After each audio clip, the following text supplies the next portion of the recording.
planificação de sólidos geométricos. Primeiro de tudo, a gente precisa entender o que seria a ideia de planificar um sólido geométrico. A gente está aqui com um cubo, certo? Um sólido geométrico, um objeto tridimensional. Tem 3 dimensões: altura, largura e profundidade, certo? A ideia de planificar seria tornar esse objeto, digamos que bidimensional. Mas isso é feito de qualquer forma? Não. Isso é feito de uma forma que obedeça ao seguinte padrão. Se a gente quiser transformar o sólido tridimensional em bidimensional e depois a gente quiser voltar ele para tridimensional, a gente consegue isso com facilidade, certo? Então tem que obedecer esse padrão.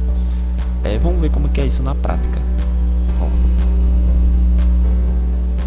Vejam só.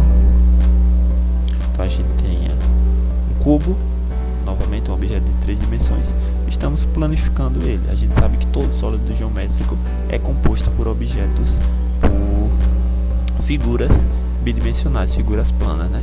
Então veja só, o próprio nome já diz, a gente planificou, a gente tornou o que era um objeto do espaço em um objeto plano, e com isso a gente ganha uma melhor visualização de algumas características. Por exemplo, aqui no cubo a gente consegue ver facilmente que um cubo ele é composto de 6 quadrados totalmente iguais, tá?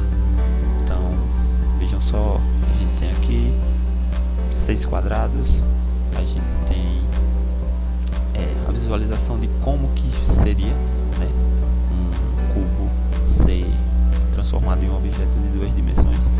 E aqui nessa outra aba a gente tem o caminho inverso. A gente tem um objeto aqui bidimensional, composto por 6 retângulos e 2 hexágonos, e vamos ver que figura tridimensional que é formada a partir dessa planificação.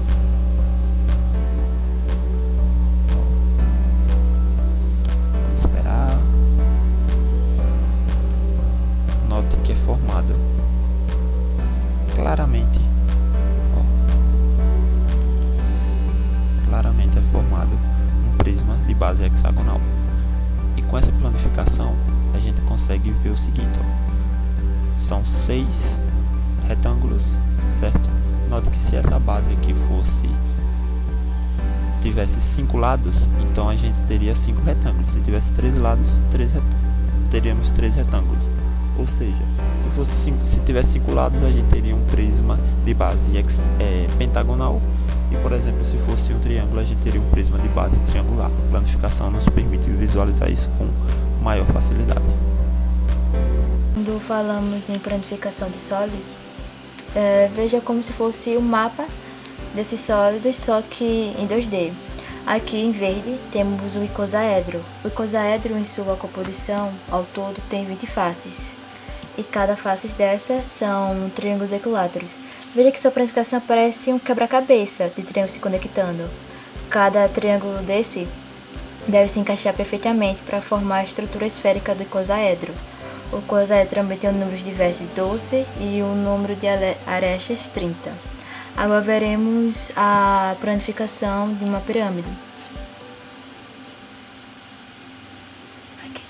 Aqui temos 4 pirâmides. A pirâmide ela é composta por uma base e seus vértices. Só que a depender que tipo de polígono for a sua base, o número de faces muda. Por exemplo, aqui em azul a gente temos uma pirâmide de base pentagonal, ou seja, a sua base é um pentágono e no total de faces laterais são 5. Ou seja, a depender do número de lado que compõe a base, a quantidade de faces da pirâmide muda. Mas agora vamos falar sobre a pirâmide quadrada. Ela tem uma base quadrada e 4 faces triangulares, certo? Veja que quando eu abro sua planificação, temos 3 faces triangulares. A depender da sua base, como falei, a quantidade de faces muda. De base pentagonal, teremos 5 faces triangulares e a base. Para uma base triangular, teríamos 3 faces triangulares e uma base triangular.